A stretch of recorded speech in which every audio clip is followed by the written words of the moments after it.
In this tutorial, I'm going to teach you how to make some beautiful product animations, and this is going to be universal stuff which you can apply to pretty much any product which you're ever going to be animating. Now, this tutorial here today is going to be a demo for my full course, and the full course is about modeling, texturing, animating, lighting, post-processing, music for this toothbrush which you can see behind me. So if you want to check that out, there's a link for that in the description.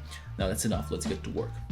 Now for this tutorial, you can use any object which you want to. Like I said, these animations are going to work for pretty much anything, but I'm going to give you a download link in the description where you can download this toothbrush right here, which is the toothbrush that we make in the course that I mentioned earlier. And we're going to use this toothbrush and this Blender file to prepare a couple of scenes, and those scenes are going to be scenes which you can create with any other product, and it's almost always going to look pretty damn nice. So before we start doing anything, go ahead and grab the Blender file. It's supposed to be for Blender 4.43. Hopefully it's going to work with other Blender versions in the future as well, but who knows, every time they update Blender they fuck something up. So I hope that people watching this 2 years from now are going to be able to use it as well. The first scene that we're going to make is something that you usually place at the beginning of your animation. It just uses a sort of teaser to show you the outline or the silhouette of the object, and this is something that you're going to see in existing advertisements quite often, so it's a pretty important thing to learn. So the way you set it up is like this. We got our toothbrush right here, and you go to front view, so in this case we're behind the toothbrush, and then with Control-Alt-0 you align the camera with your view, and that places the camera right behind the toothbrush, and this is where we're going to start. Now we're going to use G to just move this camera downwards a little bit because we want it to start somewhere around here, and I kind of want the camera to zoom in a little bit further, so we're going to go down here to object properties. This is the camera settings, and this is where we're going to increase the focal length. That basically just makes the camera zoom in. So I'm going to set this to something like 122 or something like that, and it's really important that we decide on the duration of the animation before we start making it. So in this case I want this to be around 2 seconds long. So since we're using 30 frames per second, which by the way you can change in your output properties over here, you just go down here to frame rate, you set that to 30 frames. 2 seconds for me is going to be 60 frames, but I'm just going to set this to 70 just so I have a little bit more time, and you can change that over here on your timeline. So the start frame is 1 and the end frame is 70. So we want to start in this position down here, which means we're going to move this marker in the timeline to frame 1. That's the beginning. And now we're going to save the position of the camera on this frame by creating a keyframe. So press I to insert a new keyframe. Now you have to choose what type of keyframe you want to insert. In this case we just want to save the location. We're not going to be rotating the camera, we're not going to be changing the scale, so that can just stay constant the whole time, but we are going to be changing the location, which is why we created the keyframe for location. So now you can see we got this little yellow dot on our timeline. That means we got a keyframe. Now we just have to move to frame 70, and now on frame 70 we move the camera up a little bit with G and Z. So we move it up on the Z axis and we bring it up to around here somewhere, and then once again we press I to keyframe, we keyframe the location, and now if you move your marker through the timeline you're going to see that the position of the camera is going to be changing. So now if you play the animation from the beginning, you're going to notice that the camera is moving in a pretty smooth way. So in the beginning it starts to slowly accelerate, then it's moving at full speed, and then finally it starts decelerating before it reaches a stop. I don't want it to be this way. I want it to just move at a constant rate the whole time, and to change that we have to change the keyframe interpolation,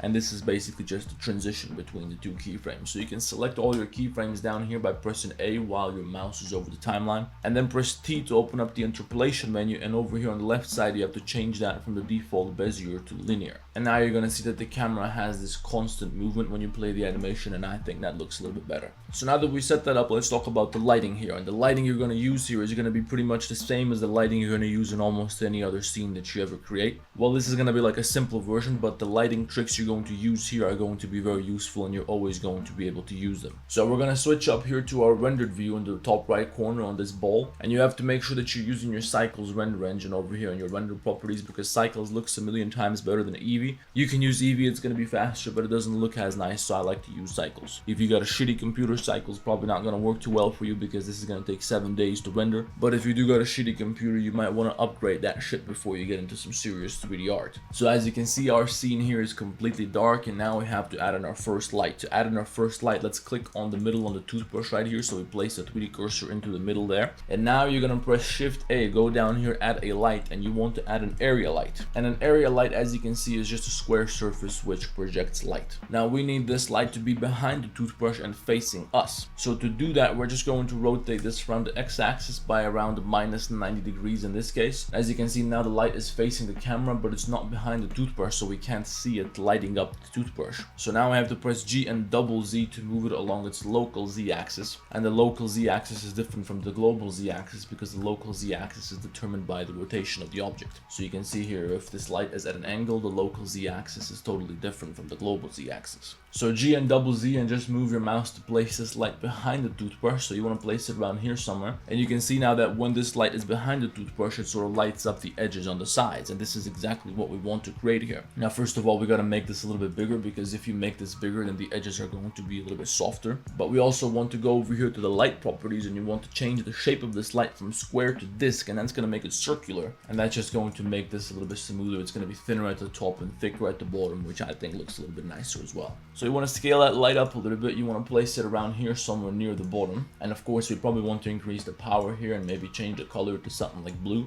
Usually, if you're doing something else, you should set the color to whatever suits that particular product. In this case, this product is blue, so I'm going to use a blue color. If you're animating something like a Monster Energy drink or some shit, you probably want to use green. You probably don't want to use blue. Unless it's the blue Monster Energy, they got like a million different types, but fuck it anyway, you know what I'm talking about. So we want this kind of color. We're going to increase the power a little bit further like this. And now we want this light to move up with our camera to reveal the rest of the toothbrush. So we want the light to start down here. So down here, we're going to press I, keyframe location. In fact, let's delete this keyframe. Instead, I want to keyframe location, rotation, and scale, because I might also want to increase the scale of this lamp so it covers more area or something like that. So once we got our first keyframe, just move over to frame 70, where you're going to lift this up like this. And as you can see, we got to increase the size if we want this to light up the entire object which is in the frame. So we're going to scale it up, and on frame 70, once again, you want to keyframe location, rotation, scale. And once again, we're going to select both of these keyframes in the timeline, press T, and set the interpolation here to linear. And now you can see that as the timeline progresses, the light behind the toothbrush reveals more and more of the toothbrush. It even lights up this glassy part here in the middle, which I think looks pretty damn cool. And now that we got this taken care of, now we just have to take care of the background, which is also going to be something that you're going to use in pretty much any product animation you're ever going to do. What I'm about to show you is pretty much the simplest sort of background which works for almost anything.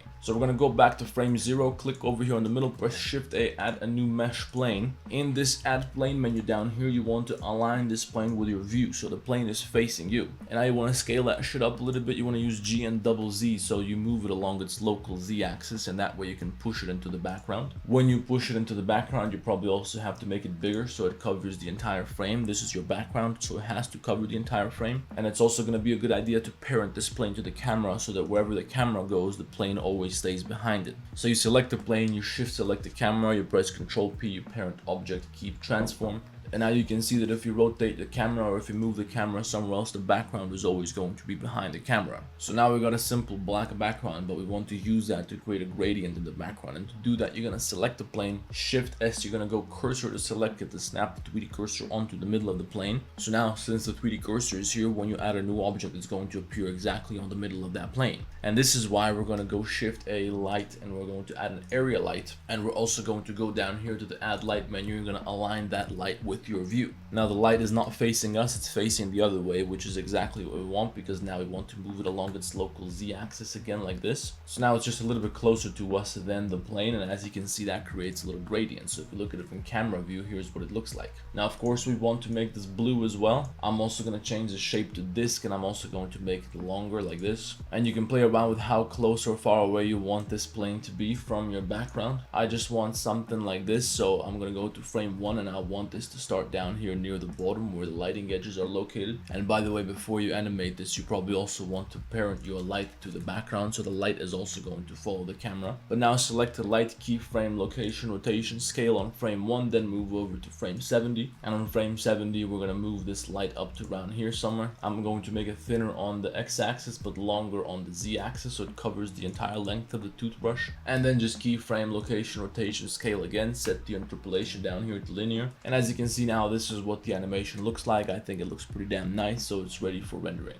And by the way, you want to keep in mind that anytime you're rendering these animations, this is just going to be the raw footage. You can always post-process this. You can always add brightness, contrast, hue, saturation value. You can change the colors, you can add noise, you can add some effects and shit like that. But now, since we're ready for rendering, we're first going to go over to the render settings. I'm using Cycles Render, and I'm going to set my samples here to something like 128. You also want to make sure that your denoiser is activated down here with this this little checkbox. And now you're gonna go to your output properties where you want to change the resolution to 1920 by 1080. Maybe you want to do 4K, but probably you don't want to do 4K. Then you scroll down to output. If you want to render this as an MP4 file, you have to set the file format to FFmpeg video. And then you have to scroll down to encoding where you set the container to MPEG-4. And then just scroll down, output quality you want perceptually lossless. And this is pretty much good to go for creating a basic MP4 file. And now you're ready for rendering, so just go up here to render animation. It's gonna render that shit out for you. If you want to get some kind of an idea of how long this is going to last, you want to go up here to render image first, and then it's only going to render out one frame, and you can see how long it took to render one frame, and then you multiply that by the number of frames you got, and that's approximately how long it's going to take to render the entire animation.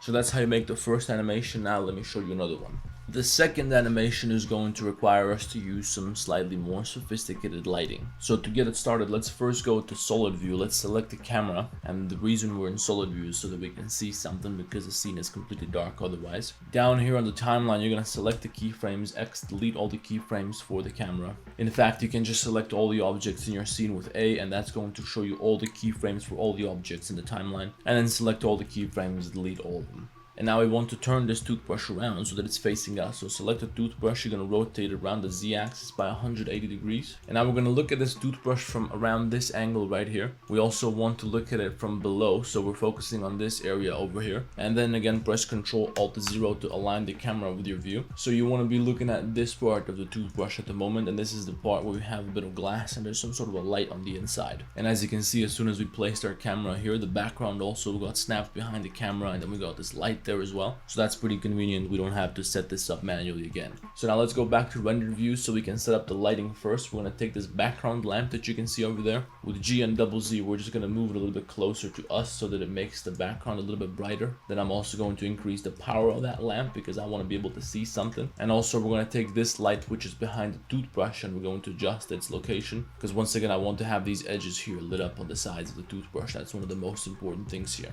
Now I'm going to increase the saturation of the background light a little bit, so I want the color to be something more like this. And once again, this is also something that you can change afterwards when you do some post-processing in a video editing program. But now let's take the camera, let's move it up a little bit because I don't want to look at this button over here. I'm also going to increase the saturation on the light behind the toothbrush, and then we need a couple more lights because I don't just want the toothbrush to be completely black. I want to have some light shining on it. And to do that, let's go to solid view. Let's place the 3D cursor onto the middle of the toothbrush. Then you're going to go Shift A, add another area light here. You're going to lift that area light above the toothbrush around here somewhere, and then up here change the pivot point from medium point to 3D cursor. So now when you rotate this object, it's going to be rotating around the 3D cursor and not its medium point up here. So that way you can take this, rotate it around the x-axis by 90 degrees to place it to the side like this. And now scale this fucker up a little bit on the z-axis. You want to make it nice and long like this. So now if you go to rendered view, you can see that there's a sort of reflection line on the toothbrush, but that's not powerful enough, so we're going to increase the power here to something like 200 for a start. Let's also scale up the light on the x-axis to make it a little bit wider, and now you can see what this looks like in the camera view. Currently it looks like shit because it's white, but you're going to change the color to some sort of light blue, and then it looks a little bit better. You still want to increase the power, so let's make this something more like 700 or something like that. And if your 3D cursor is still in the middle of the toothbrush, you can still just rotate this light around the z-axis to change its position around the toothbrush. And as you can see, this is also something that you can animate, and that would look pretty cool. So we have one light here, but now we're going to duplicate that light with Shift D, right click, and then just rotate it again. You want to place it onto the other side of the toothbrush so you have another reflection around here somewhere. And you probably notice that once you add these lights, now your background suddenly got a lot brighter, which is not good because now it looks like shit. And the reason this is happening is because the background is pretty close, as you can see right here, so these lights are lighting up the background as well. To fix that, you're going to select your camera, Shift S cursor to select it, then select the plane here, and you're going to just scale the plane up while your pivot point is still the 3D cursor, and then as you can see, it moves further away. And now that it's further away, now it becomes a lot darker, and you can no longer see the influence of these lights around the toothbrush. If you push it too far, it might no longer be visible to the camera because the camera can only see so far. But if you want to push it further and you want to still be able to see it, then just select the camera, go to camera settings. Down here, you're going to find the clip start and clip end. By default, clip end is like 1000, but just set that to something like 3000 or even more than that if you want to. And of course, since the background is so much further away now, everything is a lot bigger, but the lamp still has the same power. Now the background looks completely dark, so we have to increase the power on this lamp by adding a couple of zeros to it. And then you're going to find that on the inside of this toothbrush we have a little disc here, and this is what we're going to use as a light for the inside of the toothbrush. So you're going to select that little disc, and now we're going to make it change colors. We're going to make it light up and turn off and all this fancy shit. So go over here to the material properties, and you can edit the material here. Scroll down to emission, set the emission strength to something like 10 to begin with, and then change the color to, let's say, blue. In this case, to make this a little bit more visible, we also have to select the body of the toothbrush where we have a glass material, and in that glass material we also have to change the base color to the same color as the light underneath, just to make that light a little bit more saturated. So now if you want to animate this, click on this little dot next to the emission color. That's going to create a keyframe for emission color. So we have our first keyframe on frame 0, then we're going to move over to frame 25 where we're going to keyframe this again, and then we want to start changing this to black to turn it off. So we're going to move to frame 27 or something like that, where we're going to change the color to black. Then you want to keyframe this to black, and then you move 2 frames further where you're going to change the color to something like, let's say, green, and then you're going to keyframe the color to green. Now make sure that you also change these colors for the glass material on the same frames. So first we have blue up until frame 25, then we can just change it to white or something on frame 27, and on frame 29 now we want to have some sort of green. And then you can push the green for as long as you like. You can duplicate the keyframe for the glass and the emission disc. You can place that keyframe somewhere else, then do the same thing and change another color if you want to. I did it one more time here in the end for the color red, so now when you play the animation it goes from blue to green to red, and that looks pretty cute. And then just want to animate the toothbrush in the camera a little bit. I just want to rotate the toothbrush, so I'm going to select the toothbrush, move to frame 0 where I'm going to rotate it around here somewhere. I keyframe location rotation, and then move to frame 70 where we're going to rotate it a little bit more towards the camera like this. Once again, keyframe location rotation, change the interpolation to linear. I also want to animate the zoom on the camera, so I'm going to select my camera on frame 0. I'm going to increase the focal length around here somewhere, keyframe that while it's a little bit zoomed in, and then move to the last frame where we're going to pull it backwards a little bit. So reduce the focal length a little bit and add another keyframe right there. Make sure to set the interpolation to linear again, and then you have this little animation right here. You can also animate the lights a little bit if you want to do that. You can animate the background. You can add a little bit of depth of field by taking the camera, going over to camera settings, checking depth of field right here, and just adjust the focus distance so you're focusing on the front of the toothbrush while everything else is a little bit blurry. And when we do that, I think it looks pretty cool because the part which is closer to us looks sharper and the background looks a little bit more blurry. And now that this animation is ready, make sure to go down to your output properties and change the name of your scene here before you render it again. Otherwise you're going to overwrite the previous file, and that's not going to be no good. So change the name, go up to render animation, and then we're going to move on to the next one.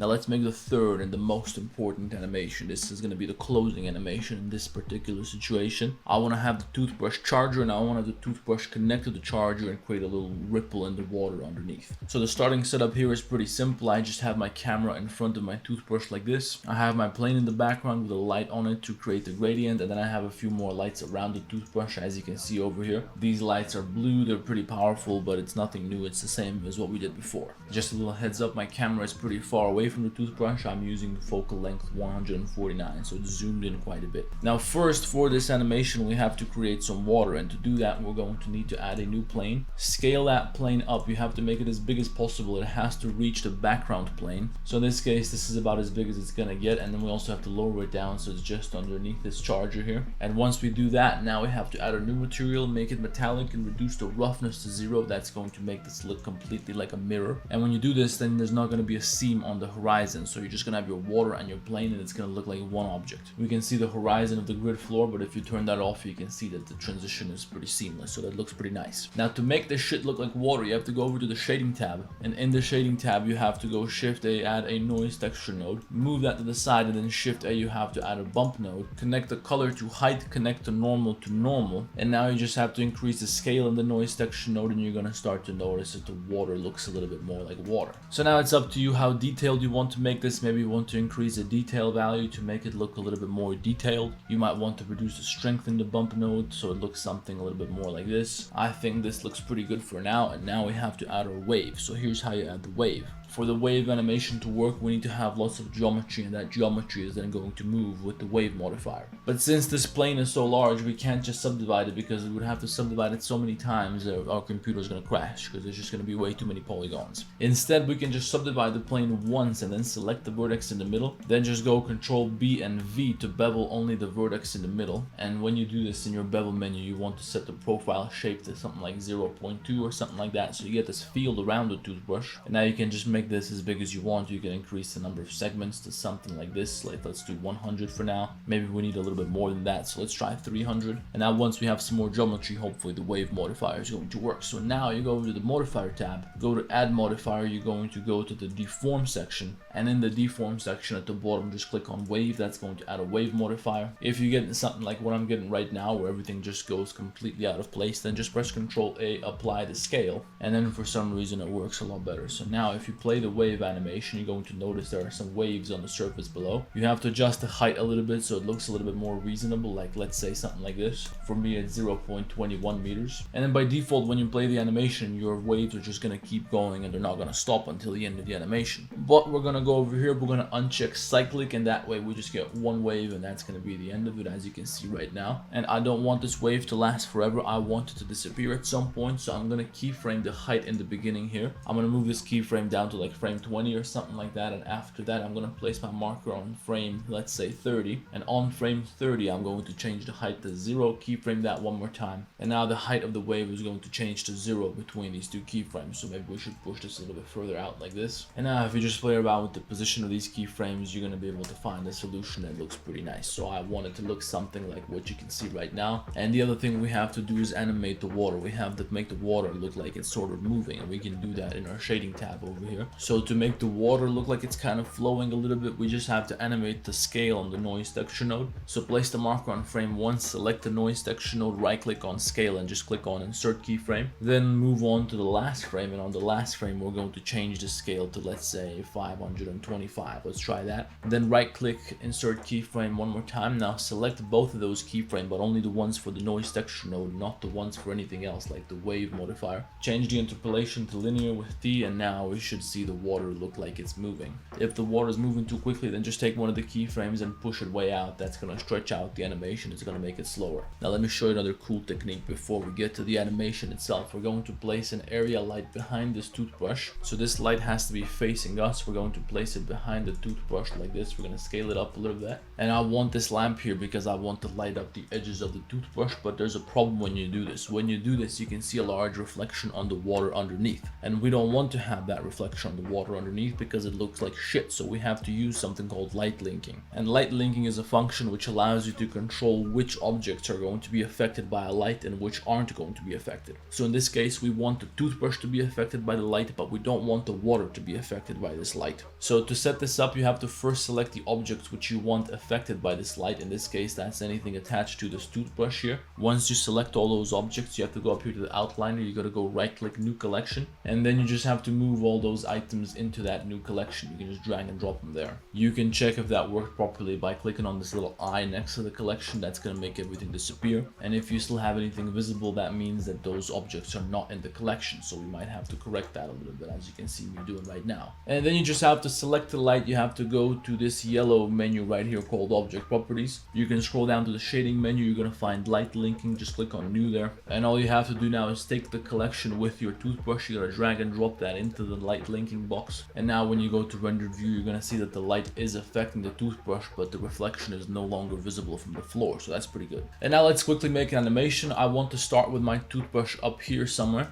I want the toothbrush to slowly be moving down. So let's keyframe it up here first. Then we're going to slowly move it down up until around frame 30. We're going to bring it down to around here somewhere with linear interpolation. And once it reaches this point, I want it to quickly connect to the charger. So we're going to make another keyframe over here where we're going to attach this to the charger like this. Keyframe, location, rotation. And now when you play the animation for a while, it's slowly moving downwards before it suddenly connects. And then when it connects, that's the point where we want to have the wave animation starting. We don't want to have the wave before that. So to set that up, you just have to select the plane with the wave. You have to go to the wave modifier, open up the time menu at the bottom. This is where you can control these kind of things. I'm going to move my ass out of the way so you can see this a little bit better. But over here you have this offset button. And when you set an offset number, this is going to control how many frames after the beginning you want this animation to start. So in this case, our toothbrush connects to the charger on frame 59, so this is where we want the wave animation to start. So now when you play the animation, you should see your wave starting on that frame, but the problem is we made the wave disappear by then. So we got these keyframes over here which control the wave, and by this keyframe the wave is gone, so we have to move these a little bit further down, and now you're gonna see frame 59, the wave starts and slowly disappears and fades away into nothing. And now you also want to play around with your camera, so you probably want to zoom this in the beginning like this. You probably want to rotate the camera so it's looking at both the toothbrush and the charger. We're going to keyframe location, rotation, scale, and then up until frame whatever the frame is when the toothbrush starts to quickly move down, we want to have the camera slowly zooming out. So on frame 51 we're going to reduce the focal length just a little bit so it's zooming out just very slowly. So let's do something like 223. We're going to keyframe that there. We want linear interpolation, and then we want the camera to suddenly jump backwards as well, so we're going to pull it back a little bit further once again. We also want to rotate it a little bit so it's looking at the entire object, and after that we just want it to continue zooming backwards a little bit more, so we're going to add another keyframe there which is going to have a slightly lower focal length.